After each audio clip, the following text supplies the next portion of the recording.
Hey, what's happening, people? Godox just released the new R2 XPro II transmitter. All the Godox products sold by Adorama are rebranded as Flashpoint, but they work with the Godox. They are the same thing. You know, I have a bunch of Godox flashes working with the Flashpoint brand, you know, rebranded by Adorama. And this is something like I was looking for, but I don't know like all gonna meet my expectations. So let's dive in and take a look at the new feature this transmitter has. Right off the bat, I think what they try to Godox is trying to improve the image, and the packaging is different. It looks more professional, it looks more high-end. I was really impressed because it doesn't look like the older one was just a plain box. So I guess because everybody's right now is listening on the unpackaging videos, they start doing this with a better version. The new transmitter packs the same features of the older one. It doesn't have, like, besides the Bluetooth, I don't see like many other features to be mentioned right now. And the Bluetooth connection with the app on your phone, is not something I'm using. Maybe it works for you. Maybe you are more inclined to use that feature to adjust your flash output with your phone instead of with your transmitter, which is on your camera. And everything else works fine. I tested the high-speed syncs, and I didn't have any problem up to 1,000 of a second. I don't see any bending, nothing. So I will see how it works when I use it more extensively.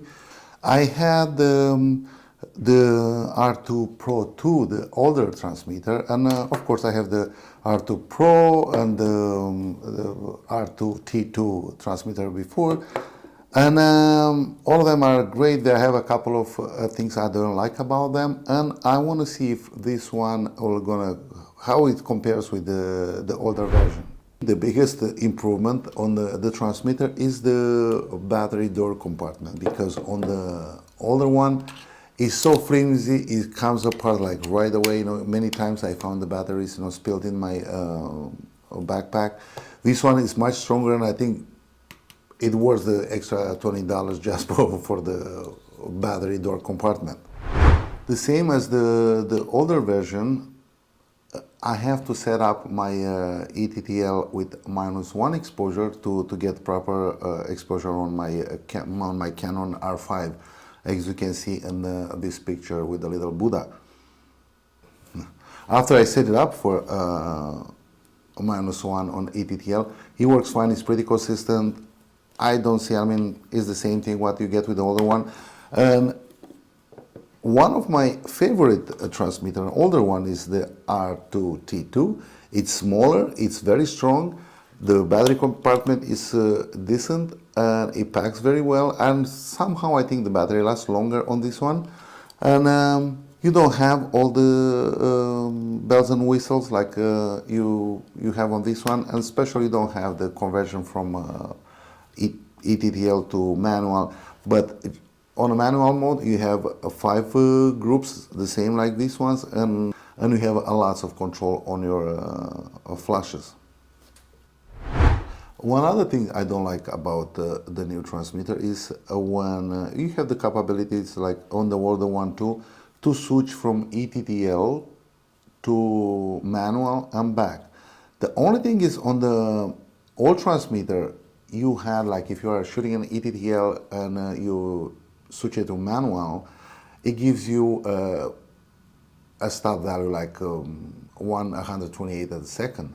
On the new one, it gives you an evaluative number like -1 on ETTL. When you're shooting with the multiple flashes, it's better to have a numeric value, because if I can set up my backlight, you know, or edge light based on the readings I'm getting on my main light. Having evaluative numbers, it is not that intuitive, and I don't think it works that great. The transmitter works with all the large family of Godox lights, from V1 to XPro 600 and everything in between. It controls all the features you flashes have with no problem. and it's the display is very bright, and big letters, you can see it right away. Is, of course, people might like to be a little bit smaller, but I think for me it works better being with a big display, because you can see right away the settings on your flash, and you don't have to spend time, going through the menu too much.